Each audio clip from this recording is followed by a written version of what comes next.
اچھا، آج کل ہمارا سارا فوکس جو ہے وہ پیسہ کمانے کی طرف ہے، اور ہم بس ہر وقت پیسے کے بارے میں، اپنے جاب کے بارے میں، اپنے کاروبار کے بارے میں، اپنی فیکٹری کے بارے میں، اس چیز کے بارے میں کوشش بھی کرتے رہتے ہیں اور سوچتے بھی رہتے ہیں۔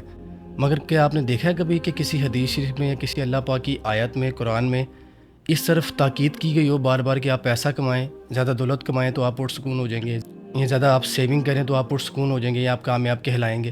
ایسی بات ہے ہی نہیں ہے۔ تو ایک حد تک تو جائز ہے کہ آپ کی جو ضرورت ہے اس کے تحت آپ زندگی گزاریں اور پیسہ کمائیں، مگر آج سے 5 سال بعد کا، 10 سال بعد کا پلان بنا رہے ہوتے ہیں، تو کبھی آپ سوچیں اگر آپ 5-10 سال بعد اس پلان میں ہوں ہی نہ۔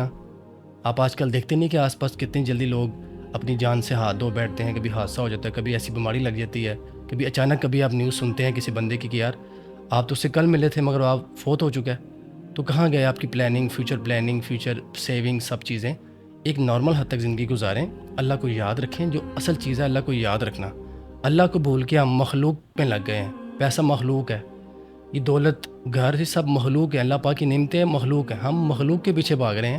جس نے اس کو بنایا ہے اس کو ہم یاد کتنا کرتے ہیں؟ آپ دن میں اٹھا کے دیکھ لیں، اگر تو آپ اچھے بندے ہیں تو اچھی بات ہے، آپ اللہ کو یاد کرتے ہیں اور کرنا بھی چاہیے، اس میں کوئی کسی پہ احسان نہیں ہے۔ مگر اگر آپ دن میں بمشکل ایک دفعہ بھی اللہ کو یاد نہیں کرتے، یا درود پاک نہیں پڑھتے، نماز نہیں پڑھتے، اور صرف پیسے کی دور میں بھاگ رہے ہیں، تو پھر آپ ناکام ترین انسان ہیں اور آپ روبوٹ ہیں، آپ انسان نہیں ہیں۔